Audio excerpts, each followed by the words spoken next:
नमस्कार। मैं इस वक्त खड़ा हूँ बांदा के अशोक लाट चौराहे में और मेरे पीछे अशोक लाट।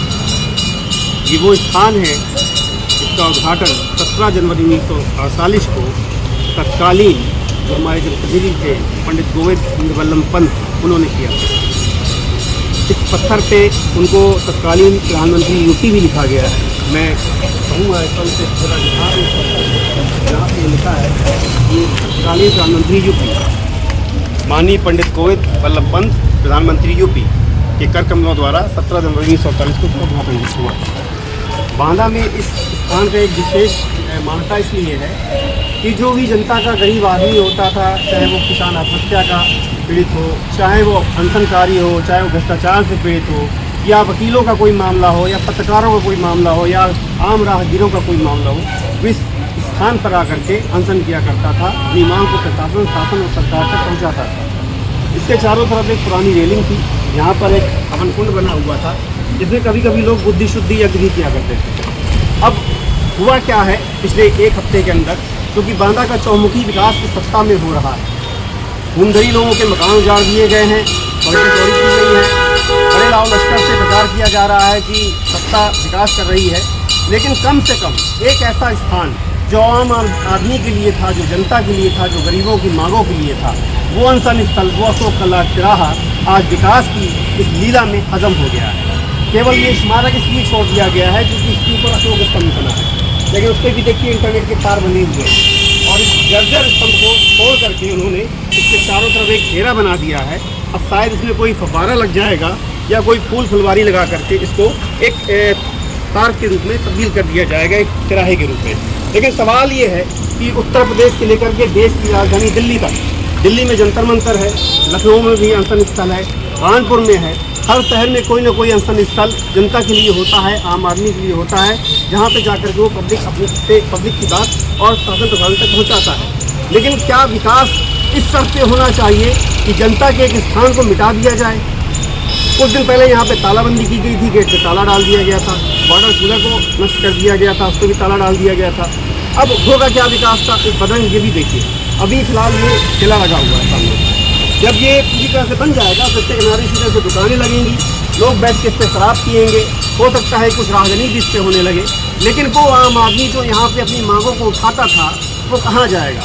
हमें भी याद है 2009 में जब हम नौकरी छोड़ के आए थे तो हमने भी इसी स्थान पर लगभग दर्जन भर आज तक के अनशन किए होंगे, लाठीचार्ज हुई। आपको बता दें कि 57 साल पहले एक तत्कालीन एसपी थे आगा मुइनुद्दीन शाह, उन्होंने भारतीय कम्युनिस्ट पार्टी के 111 क्रांतिकारी या यूँ कह लीजिए आंदोलनकारियों के ऊपर गोली चलवाई थी, उनकी लाशों को यमुना नदी में फेंकवा दिया था। तत्कालीन जो मुख्यमंत्री थे चौधरी चरण सिंह, उनके आने के पहले वो लाशें यहाँ से हटा दी गई थी। तो ये एक ऐसा स्थान है जो रक्त की क्रांति का गवाह है, जो आज़ादी के स्तंभ का गवाह है। उस स्थान को हमारे विकास में परिभाषा बदलते हुए नष्ट किया है।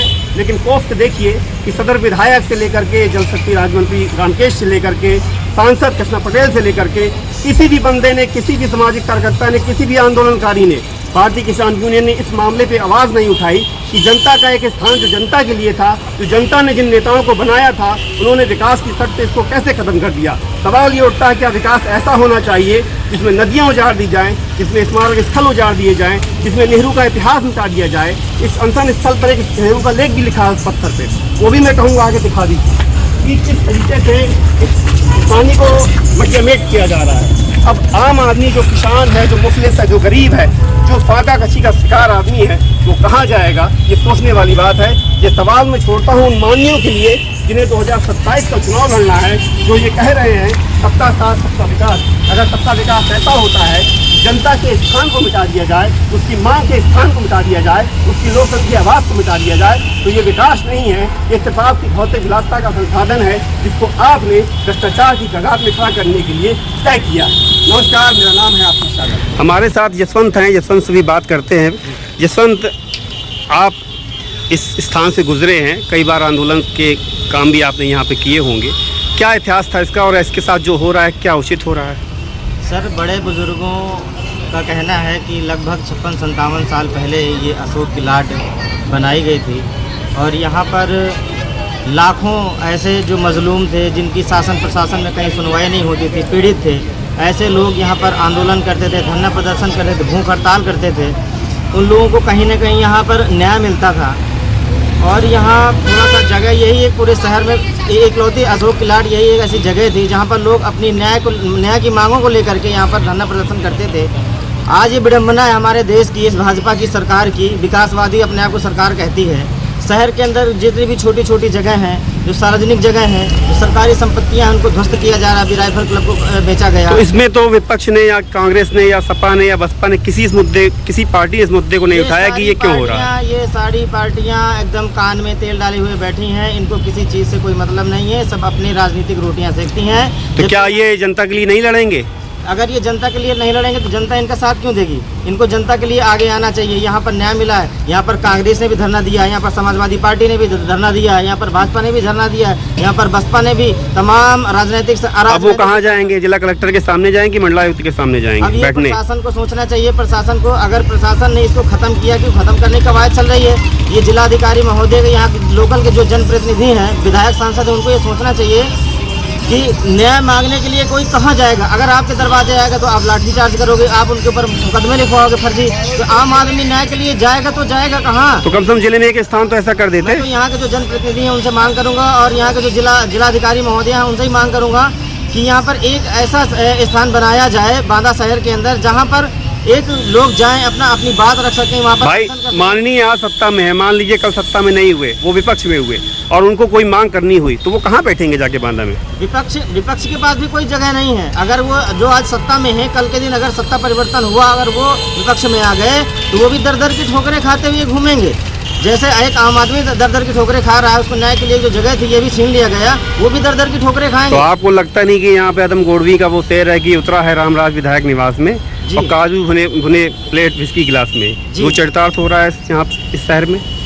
चरितार्थ के नाम क्या चरितार्थ हो रहा है? सब यहाँ पर भ्रष्टाचार और लूट की पराकाष्ठा का जो है यहाँ पर सब छवि देखने के लिए मिल रही है। यहाँ जितने बैठे हैं सबको लूट रहे हैं। भाई सड़कें चौड़ी की तो सड़कें क्या इतनी चौड़ी होना चाहिए कि आदमी के जो अस्तित्व है उसी को मिटा दिया जाए? भाई सड़कें चौड़ी हो रही हैं, ये ठीक बात है, सड़कें चौड़ी हो रही हैं। थोड़ा सा ये लगता है कि नहीं जाम वाम कम हो रहा है, लेकिन ऐसी जगहों पर भी तो देखिए कि जहाँ पर जिनके मकान बने हैं और वहाँ बुलडोजर चलना चाहिए था। सत्ता की हनक की वजह से, शासन सत्ता में ऐसे माफिया बैठे हैं, उनके दरवाजे पर तो एक सरकारी अधिकारी हैं जो सरकारी बंगलों को कब्जा है। हमारे लोकपाल हैं डॉक्टर नंदलाल शुक्ला, वो तो रिटायरमेंट के बाद से बंगला कब्जा है, आज तक उनसे कोई ना खाली करवा पाया।